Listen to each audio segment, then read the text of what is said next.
हरे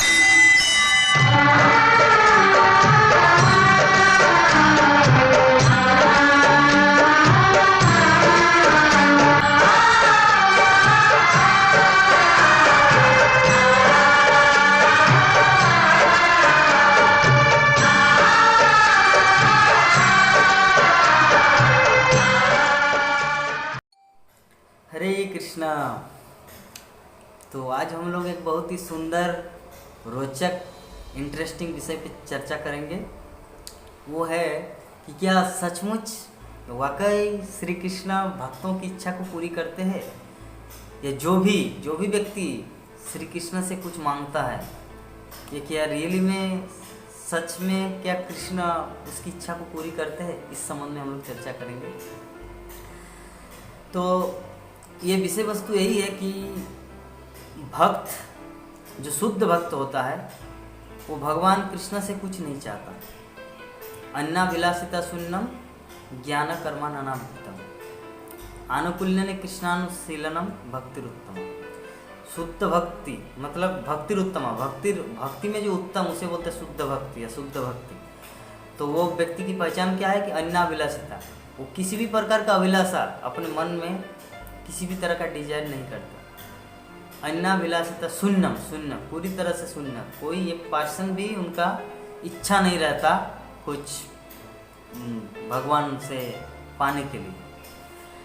लेकिन जो भी हो, लेकिन भगवान श्री कृष्ण भगवत गीता में बोले कि विभिन्न प्रकार के भक्त होते हैं और सबकी कुछ में, ऐसा नहीं कि सभी शुद्ध भक्त के स्तर में। इस मेटेरियल वर्ल्ड, भौतिक जगत में विभिन्न तरह के कोई तो भक्त भी नहीं है, लेकिन जो भी उनमें से भक्त है, भगवान श्री कृष्ण बोलते हैं चतुर्विधा भजन्ते मां जनान सुकृतिन अर्जुन आर्तर्थार्थी जिज्ञासु ज्ञानी च भरतर्षभ। मतलब चतुर्विधा, चार प्रकार के व्यक्ति भगवान की भक्ति करता है।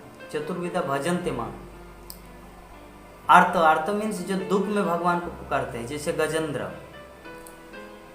अर्थार्थी जैसे ध्रुव महाराज कुछ पाने के लिए वन में तपस्या करने चले गए। जिज्ञासु जो भगवान क्या है, ये जगत क्या है, जैसे परीक्षित महाराज जिज्ञासु, सिर्फ भागवत कथा सुनने के लिए उत्सुक। और ज्ञानी जो भगवान के बारे में सब कुछ जानता है, कि अभी वो इस अंडरस्टैंडिंग में आया है कि भगवान से कुछ न मांगना ही बेहतर है, क्योंकि अगर कुछ मांगेंगे तो हम शुद्ध भक्ति के स्तर में नहीं जा पाएंगे। अगर नहीं मांगेंगे तब हम अन्नाभिलाषिता शून्य मतलब शुद्ध भक्त बन पाएंगे। तो ये जो ज्ञानी है, ज्ञानी वाला वो स्टेज है जिसमें भक्त ये समझता है कि भगवान से अगर कुछ मांगेंगे भौतिक कामना वासना, तो हम शुद्ध भक्त की प्राप्ति को प्राप्त नहीं करेंगे। इसीलिए वो स्टेज को कहा जाता है ज्ञानी। आर्त अर्थार्थी जिज्ञासु और ज्ञानी। ज्ञानी में चतुर कुमार आता है। तो जो भी है, कहने का मतलब यही है कि क्या भगवान, ये विषय है कि क्या भक्त कुछ भगवान से चाहते हैं, क्या भगवान उसकी इच्छा को पूरी करते हैं, क्या प्रमाण है इसका? प्रमाण शास्त्रों में ढेर पड़ा हुआ है, ढेर है, अनेक। सबरी,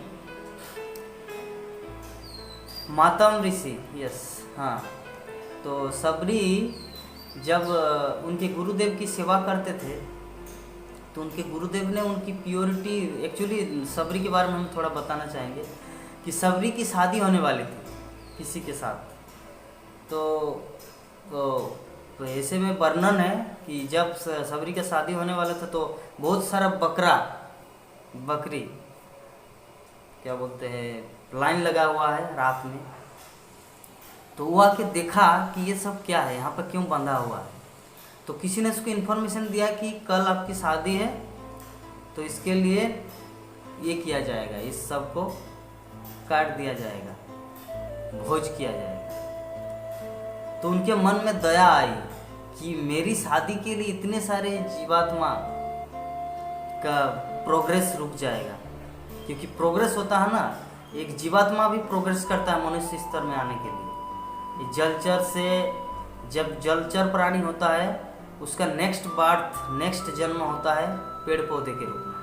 पेड़ पौधे का नेक्स्ट बर्थ होता है कीड़े मकोड़ों के रूप में। कीड़े मकोड़े का नेक्स्ट पार्ट होता है आपका छोटे छोटे जंतु जैसे खरगोश, चूहा, बिल्ली, लाइक दैट। उसके बाद वो लास्ट में आता है पशु में सिंह, एकदम लास्ट में आता है गाय। गाय मतलब गो, और गो के बाद वो मनुष्य जीवन में आता है, ये प्रोग्रेस। तो उन्होंने सोचा कि अगर मेरी शादी हुई, मेरा मूल कारण था मेरा शादी हो रहा है जिसके कारण ये सब मर जाएंगे, तो बेहतर है कि वो क्या किया, रात में जितने सारे बंधा हुआ था बकरा बकरी सबको खोल दिए। और खोल देने के बाद वो रातों रात चल पड़े, कहाँ पर, भगवान की भक्ति करने के लिए। सब कुछ छोड़कर चला गया, क्योंकि वो सोचा कि मेरी एक शादी के लिए कितना सारा जीवात्मा हत्या हो गया, मैं ये नहीं चाहता, जो पहले से इतना पाप कार्य जो शुरू हो रहा है। तब वो चला गया मुनि के आश्रम में, मातंग ऋषि। तो मातंग ऋषि जो भी है, मुझे उतना याद नहीं आ रहा क्या ऋषि का नाम है। तो ऋषि ने उसको दीक्षा दिए और वो उसी आश्रम में रह के भगवान राम का जप करने लगा, जप करते चिंतन करने लगा। तो उनका गुरुदेव जब इस संसार को छोड़े, मतलब दूसरे लोक में चले गए, भगवत धाम चले गए, तो उनके गुरुदेव ने उनको बोला था कि सबरी, आप रोज वन में जितने सारे सुंदर सुंदर फूल है, फूल को लाके रास्ता में सजाना, ताकि इसी रास्ता में एक दिन आपका रामचंद्र आए लक्ष्मण सहित। और वन में जितना सारा स्वादिष्ट फल है, फल को भी रखना, ताकि वो जब वो रास्ते में चल के आएंगे आपके रूम में, जब आप आपके ये कुटिया में जब आएंगे, तब आप उसे भोग प्रदान करना, ताकि वो ये ग्रहण करेंगे, खाएंगे, क्योंकि अतिथि सत्कार। तो उनकी गुरु की ये बात वो एक दिन नहीं, जब वो बालिका थी, क्या होने का मतलब जब वो युवती थी, युवती अवस्था से लेकर जब वो मतलब वृद्धावस्था में आ गई, एकदम वृद्ध, कि ना अच्छी तरह चल पा रहे हैं, ना बहुत ही कष्ट से फूल जुगाड़ करके लाते हैं, फल को चक चक के लाते हैं और रख। तो ऐसी अवस्था में वो, तो एक दिन क्या हुआ, रोज मतलब वो फूल ये देते हैं और बहुत सारे लोग उत्पात मचाने के लिए, जो उनके गुरु भाई लोग हैं, उत्पात मचाने के लिए, गुरु भाई मतलब और भी अलग आपका संत है ना, वन में तो बहुत विभिन्न प्रकार का रहता है। तो आते तो बोले कि नहीं नहीं, ये फूल आपके लिए नहीं, ये मेरा राम और लक्ष्मण जब आएंगे तब वो इस रास्ते से चलकर आएंगे, तो प्लीज़ आप लोग हट जाइए। तब वो लोग साइड करता है। तो रोज रोज रोज रोज कहते हैं, इसे बहुत दिन हो गया। तो लास्ट में जिस टाइम राम और लक्ष्मण आने की बारी है, उसके पहले दिन में सबरी को वो इंसल्ट किया, वो सब संत लोग, कि क्या सबरी, आप तो बुढ़ी हो गई, जवानी से लेकर अभी तक तो भगवान राम और लक्ष्मण की प्रतीक्षा करने लगे, आपका क्या फल हुआ ऐसा करने में, रोज रोज वन से फूल लाते हैं, फल लाते हैं, क्या लाभ हुआ। तो बोले कि नहीं, मेरे गुरुदेव की वाणी मिथ्या नहीं जाएगी, क्योंकि मेरा गुरुदेव जो बोले हैं, मेरा गुरुदेव है साक्षात भगवान के शुद्ध भक्त, और उनके वाणी कभी व्यर्थ नहीं जाएगी। तो वो बहुत ही एक्साइटेड होके, इमोशन होके वो बहुत ही रोने लगे उस टाइम, और रो के वो अपने कुटिया में आए। और कुटिया में आकर वो इतना रोने लगे कि हे राम, हे लक्ष्मण, क्या सच में आप नहीं आएंगे? कब आएंगे आप? क्या मेरे गुरुदेव की वाणी व्यर्थ चली जाएगी? तो ऐसे करके एक दिन क्या हुआ, अंत में मतलब दूसरे दिन वो सेम जो प्रोसेस, यही है भक्ति जीवन की विधि विधान। गुरुदेव जो शिष्य को जो विधि भक्ति 16 माला जप, 4 नियम पालन जैसे प्रभुपाद हम लोगों को दिए हैं, इसको कंटिन्यू करना है जीवन के आखिरी दम तक, जीवन के आखिरी सांस तक ये करना है। यही गुरुदेव की वाणी, यही गुरुदेव का शिष्य के प्रति दायित्व। तो सबरी क्या किया, नेक्स्ट दिन भी सेम फूल, ताज़ा ताज़ा फूल लाए और रास्ता में बिछा रहे थे। तो राम और लक्ष्मण आए, तो वो बोले कि प्लीज़ रुक जाइए। उनको पता नहीं था ना कि राम लक्ष्मण को कभी जीवन में देखा नहीं। तो उनका जैसे ये कर रहे हैं फूल को, तो राम और लक्ष्मण का चरण देखा, तो बोले कि प्लीज़ प्लीज़ कृपा करके आप रुक जाइए, क्योंकि ये मेरा राम और लक्ष्मण आएंगे जिस दिन, उस दिन चल के आएंगे आप लोग के लिए। तो जब राम और लक्ष्मण को जब देखा सबरी, तो पता नहीं उसके हृदय में कि क्या फीलिंग आया, कि तब वो डायरेक्ट उत्सुकता बस वो पूछे कि आप लोग कौन? तो वो समझ गए, ऑटोमेटिक उनके हृदय में परमात्मा ज्ञान दे देखिए वही राम और लक्ष्मण है जो उनके गुरुदेव ने उसको बोला था कि एक दिन राम और लक्ष्मण साक्षात आपकी इस कुटिया में आएंगे। तो सबरी का आंखों से नयन झरने लगा, इतना रोने लगा और उसके नयनों से भगवान के रामचंद्र का चरण पूरी तरह से भीग गया। जैसे वो रूम से पानी लेकर वो क्या धोएंगे उसके चरणों को, भगवान रामचंद्र लक्ष्मण के चरणों को, वो अपने नयन जल से ही दोनों भाई के चरणों को धो रहा। तो बाद में तो सभी जानते हैं घटना, आके वो बेर खिलाया। ठीक है, तो ये है पहला प्रमाण कि भगवान उनकी इच्छा को पूरी किए, वो इच्छा किया था वो पूरी की। एक उदाहरण। दूसरा, अहिल्या का। अहिल्या को जब गौतम ऋषि ने श्राप दिया कि आपने मेरे साथ इस तरह विश्वासघात किया कि आप जानते थे कि वो इंद्र है लेकिन फिर भी उनके साथ आप संगम किया, ये बहुत बड़ा अपराध किया है, इससे आपको क्षमा नहीं मिलेगी, आपको पत्थर हो जाना पड़ेगा। तो अहिल्या बोले कि प्रभु कुछ तो उपाय कीजिए, हम मानते हैं मैंने गलत किया लेकिन कुछ तो एक राह दीजिए मुझे ऐसे ही पत्थर बना के जीवन को ऐसे नस मस मत कीजिए। तो क्योंकि कभी किसी ऐसा दिन था कि आप मुझे सच में प्यार करते थे, तो उस प्यार के बदले में मुझे एक आशीर्वाद दे के जाइए। तब गौतम ऋषि बोले ठीक है कोई बात नहीं, जब आप इससे चाह रहे हैं तो जब भगवान रामचंद्र त्रेतायुग में आएंगे नर नारायण के रूप में, मतलब नर के रूप में, मनुष्य रूप में जब भगवान रामचंद्र आएंगे और वो उनका चरण स्पर्श जब आपके इस पत्थर में गिरेगा तब इस पाषाण उद्धार से आपको मुक्ति मिलेगी। तो जुगो जुग बीतने लगा, युग चला गया, समय चला गया। तो ऐसे ऐसे में एक दिन अहिल्या फूट फूट कर रोने लगी हृदय में। वो कब रोने लगी? जिस दिन विश्वामित्र राम लक्ष्मण को ताड़का का वध करने के बाद लेके आ रहे थे, मतलब यहाँ पर जनकपुरी जाने से पहले और ताड़का का वध के बाद वो बीच रास्ते में वो अहिल्या का स्थान, अहिल्या जहाँ पे पाषाण हो। तो भगवान रामचंद्र पूछे गुरुदेव आप हमें कहाँ ले जा रहे हैं? बोले कि आपको एक ऐसी जगह ले, तो पूरा स्टोरी बताया, ऐसे ऐसे बात हुआ था, ऐसे ऐसे गौतम ऋषि ने श्राप दिया था और आपका चरण स्पर्श से ही उसका उद्धार हुआ। तो इधर अहिल्या पूर्ण रूप से पत्थर के अंदर उनकी आत्मा पूरा रोदन कर रही है कि हे राम आप कब आएंगे राम, मैं तो आपकी राह देखते देखते पूरी तरह से व्याकुल हो गई, आप कब आएंगे राम। तो ये जब तो राम तो भगवान है अंतर्जामी। तो जब वो उस जगह में आए तो अपने गुरुदेव से पूछा विश्वामित्र, गुरुदेव ये किसकी आवाज़ है? इसके बाद वो घटना बताया क्या क्या हुआ है इससे पहले।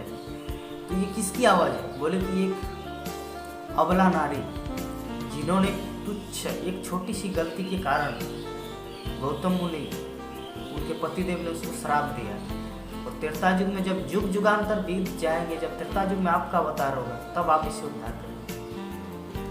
तो ऐसे जब राम ने सुना, ऐसे में राम को सब पता है, भगवान रामचंद्र सब पता, लेकिन लीला कर रहे हैं ना, तो लीला में तो उसको मनुष्य जैसा ही एक्टिंग करना है। तो विश्वामित्र बोले, तब उनका रामचंद्र और लक्ष्मण का सबसे हृदय एकदम पूरी तरह से गल गया। तब राम और लक्ष्मण आया और अहिल्या को उद्धार किए, और अहिल्या अपने योग शक्ति के बल से अपने पति के पास, गौतम ऋषि के पास चले गए। ये दूसरा। तीसरा है सुदामा। इतना गरीब हुआ। उसका गरीब का कारण क्या है? गरीब का कारण कि जो बचपन में गुरुकुल में पढ़ते थे सांदीपनि मुनि के आश्रम में, तो जब वो दोनों लकड़ी ये करने के लिए वन में गए तो छोला क्या बोलते चना दिया था उनकी गुरु माता ने कि दोनों आप लोग आपस में बांट के खा लेना। तो सुदामा इतना लोभी था कि वो अपने आप को भूख कंट्रोल नहीं कर पाते। उनका कि ये है वो कि वो कंट्रोल नहीं कर पाते अपने भूख को। तो एक दिन क्या हुआ कि जब लकड़ी उठा रहे हैं तो बारिश आया, पूरा आंधी आया, तो ये दूसरे पेड़ में चढ़ गया और कृष्ण दूसरे पेड़ में। तो अभी बहुत दांत कटकटा रहे, मतलब इतना ठंडा, पूरा सर्दी लग गया ना। तो भगवान श्री कृष्ण बोले, छोटा बच्चा बोले कि सुदामा, क्या गुरु माता ने जो चना दिए थे आप मुझे थोड़ा दीजिए ना, क्योंकि मुझे बहुत ये लग रहा है, भूख भी लग रहा है और मेरा शरीर एकदम पूरा ठंडा पड़ गया। तो सुदामा पहला झूठ बोला ये कि वो तो मैं घर में ही, वो तो रास्ते में कहीं पर गिर गया, रास्ते में गिर गया कृष्ण, नहीं तो मैं आपको दे देता।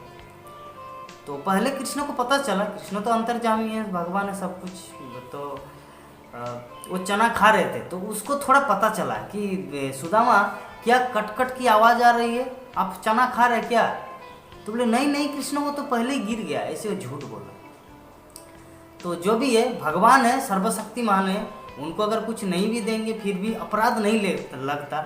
लेकिन फिर भी आचार्य लोग टीका करते हैं, सिद्धार्थ स्वामी, विश्वनाथ चक्रवर्ती ठाकुर, रामानुजाचार्य, जो बड़े बड़े भगवान के भक्त थे, शुद्ध भक्त थे, वो लोग इस विषय में टिप्पणी किए हैं कि मध्वाचार्य, कि इसमें सुदामा का भविष्य में गरीबी का कारण क्या है। तो सुदामा का भविष्य में गरीबी का कारण यही था कि वो फर्स्ट वो झूठ बोला कि मेरा गिर गया कहीं पर चना। दूसरा, खा रहे थे, कृष्ण जान रहे अंतर्जामी रूप में, जानने के बावजूद भी ये झूठ बोल रहा है। एक दोस्त होकर अगर पीठ में छुरा मारे, मतलब छुरा नहीं मारे, लेकिन झूठ बोलना क्या? वो सर्वशक्तिमान भगवान सब कुछ जान रहे, लेकिन जानने के बावजूद भी एक दोस्त के सामने विश्वासघात करना, वो भी उस युग में जहाँ पर सत्य का बोलबाला था। तो इसीलिए कृष्ण के मन में भी थोड़ा सा ये हुआ। खैर वो अपराध नहीं लिए, जैसे जो भगवान का शुद्ध भक्त होता है और भगवान साक्षात, ये लोग कभी किसी का अपराध नहीं लेते, बल्कि दूसरों को वरदान करते।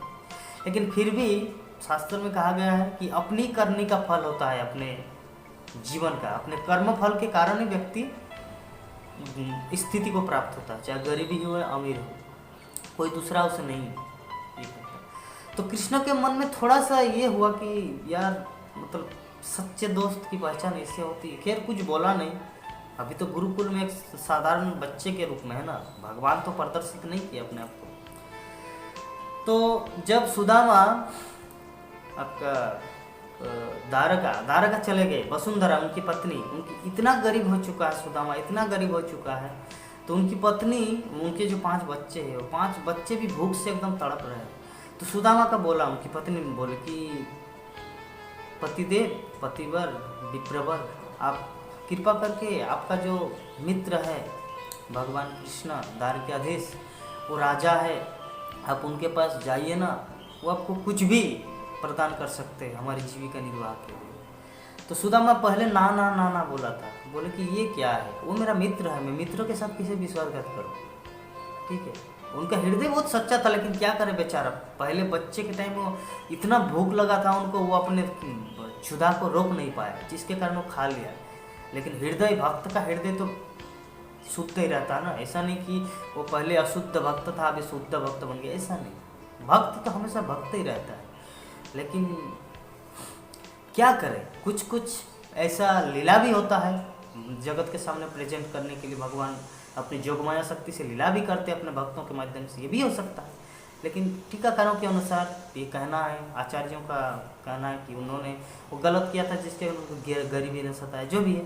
तो जब सुदामा सोचा कि मेरी पत्नी इतना जिद कर रही है और सब बच्चे भी भूख से मर रहे हैं, अभी हमारा कर्तव्य क्या है? पिता होने के कारण मेरा तो कर्तव्य है उन सबको देख रेख करना, उनको पेट भर के खिलाना।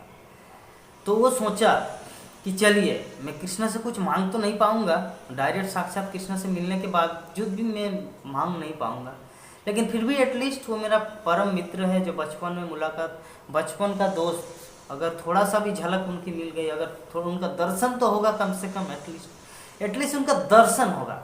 उनसे कुछ मांगू या ना मांगू, वो मुझे कुछ दे या ना दे, ये तो सेकेंडरी है। पहला चीज़ ये है कि कम से कम उनका मुझे दर्शन होगा। तो इस भावना को लेकर वो द्वारका के लिए चल पड़ा। और द्वारका में तो हम लोग जानते ही कि किस तरह द्वारका रास्ते में श्री कृष्ण एक ड्राइवर, कहने का मतलब वो खुद एक बैलगाड़ी में आया और उसको सुदामा को उठा के द्वारका नगरी में पहुंचाया और बोले कि ये आपका द्वारका नगरी है, मैं अभी चला राजा के काम में, आप चले जाइए, वो देखिए राजमहल, ऐसे बोले। वो साक्षात कृष्ण है। तो जो भी उसके बाद जब वो राजमहल में प्रवेश किया तो सुदामा 3 दिन रहा, तो सुदामा कुछ बोल नहीं पाए। तो जो चाल लाए थे फिर आपका खुद ही चाल, तो वो चाल भगवान खाए, उसके बाद सत्यभामा खाए, रुक्मिणी खाए। तो वो बोला था रुक्मिणी का, रुक्मिणी ज़्यादा मत खाओ क्योंकि इसका ऋण नहीं चुका पाएंगे आप, क्योंकि भक्त जब कुछ अर्पण करते हैं प्रेम से तो वो जो देते हैं उसका ऋण चुका पाना संभव नहीं। भगवान भी पूरी तरह से अपने आप को, भगवान सोचते कि मैं क्या दूं इनको, क्या दूं ताकि ये उसके बदले में कंपेयर हो। जैसे मान लीजिए कोई 10 रुपया में एक कुछ खाने का चीज़ मिलता है, किसी दुकान में गया 10 रुपया में कुछ आपको चीज़ मिला, उसके साथ वो कंपेयर है, 10 रुपये में चीज़ मिलता है। लेकिन भक्त जो कुछ भगवान को अर्पण करता है तो भगवान के पास वैसा कुछ है नहीं ताकि उसके बदले में उसे देके उसके समान तरल में आए, क्योंकि भगवान उसका ऋणी बन जाता है। वो सोचता है कि मैं अपने आप को ही उनके सामने अर्पण करूं, इसीलिए भगवान किसी को भक्ति नहीं देते उतना जल्दी, क्योंकि भक्ति अगर किसी को दे देंगे तो भगवान उसका दास बन जाता। दास कहने का मतलब सभी दास है, भगवान एकमात्र स्वामी है, लेकिन अल्टीमेटली देखा जाए तो भगवान उनका ये बन जाता है उनके प्रेम में, कि वो कुछ ऐसा संसार में कोई ना धन रत्न मनी मानिक का बिल्डिंग ऐसे बोले जब कुछ भी दे फिर भी उसके कंपेयर में नहीं होगा अगर कोई प्रेम से भगवान को कुछ खिलाते। तो जो भी है, तो रुक्मिणी को बोला कि उतना मत खाओ क्योंकि आप इसका ऋण नहीं चुका पाएंगे। तो खैर हम लोग तो पता ही है। तो जब सुदामा 3 दिन हो गया तो बोले कि बंधु मित्र मैं अभी जा रहा हूँ, क्योंकि 3 दिन हो गया, कितना दिन रहेंगे। तो कृष्ण बोले कि और थोड़ा दिन रुक जाइए ना, आप तो आए ही है, 2-3 दिन हुआ है। लेकिन उसको पता, कृष्ण को पता चला, वो तो अंतर्यामी परमात्मा भगवान, वो तो सब कुछ पता है किस भावना से आए हैं, इनके मन में क्या बीत रही है।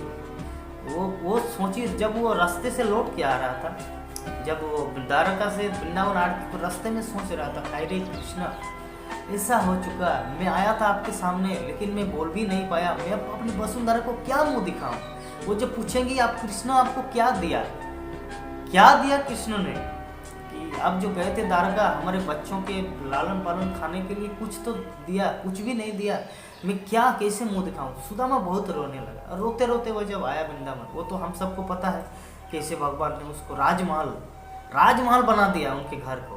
और नॉट ओनली सिर्फ सुदामा के घर में, वृंदावन में जितने सारे आपका लोग थे सबका घर राजमहल में परिणत हो गया। क्यों? क्योंकि सुदामा चाहे नहीं थे, हृदय में उनकी पत्नी चाहे थे, उनकी पत्नी की इच्छा थी कि मेरा पुत्र सब मर रहा है भूख से, तो अगर भगवान कृष्ण थोड़ा सहायता करे तो सुदामा उस भावना से नहीं गया कि वो कुछ दे, एटलीस्ट भगवान का दर्शन होगा, तो वो तो इच्छा पूरी हुई। लेकिन जब वो सोचने लगा कि मैं अपनी पत्नी को क्या मुंह दिखाऊं, वो जब बोलेगी कि क्या कुछ दिए, द्वारिकाधीश राजा ने कुछ दिया हमारे लिए, जब बोलेंगे कुछ नहीं क्योंकि मैं मांग नहीं पाया, तो क्या होगा। वो ये सब थिंकिंग करते करते, चिंता करते करते वो पूरा आंखों से उसका नयन झरने लगा, इतना रोने लगा बेचारा। तो जब आया तो वृंदावन धाम देखा कि वो अपनी पत्नी तक को पहचान नहीं पा रही। उसको लक्ष्मी देवी, रुक्मिणी रात में आके, लक्ष्मी देवी आके उसको वरदान दिया। क्या वरदान? चिर यौवना, कि कभी भी आप बूढ़ी नहीं बनेंगी। ठीक है, उनका जो भावना, 5 बच्चे एकदम सुंदर राजकुमार की तरह खेल रहे, पूरा एकदम जो झोपड़ी का घर था पूरा राजमहल में परिणत था, पूरा वृंदावन धाम का व्यू चेंज हो गया। ये कृष्ण की कृपा। तो देखना है इसको, न चाहते हो भी भगवान उनकी इच्छा को पूरी की। सुदामा किस लिए गया था? कि थोड़ा कुछ चाल डाल देंगे, कुछ हमारा दिन चलेगा। लेकिन कृष्ण से क्या दिया? यूनिक, जो उसके सोच, जो उसके थिंकिंग, चिंतन के बाहर की चीज दिया। वो क्या भावना लेकर गए थे? अगर कोई चाल डाल देंगे 1 महीना 1.5 महीना अगर चलेगा तो, क्योंकि राजा लेकिन उनको राजमहल दिया, उसको राजा बना दिया, सुदामा को राजा बना दिया, उनकी पत्नी को रानी बना दिया। यही है भगवान कृपामय श्री कृष्ण अपने सभी भक्तों की इच्छा को पूरी करते हैं। इसीलिए हम सबको भी ये सोचना है कि हम लोग कुछ मांगेंगे नहीं, लेकिन भगवान आप तो परम मंगलमय हैं, किसी भी स्थिति में आपका चरण कमल को भूल न पाऊं, भूल न जाऊं, यही मेरी आपसे प्रार्थना है। इसी भावना लेकर भगवान की भक्ति को करना। हरे कृष्ण।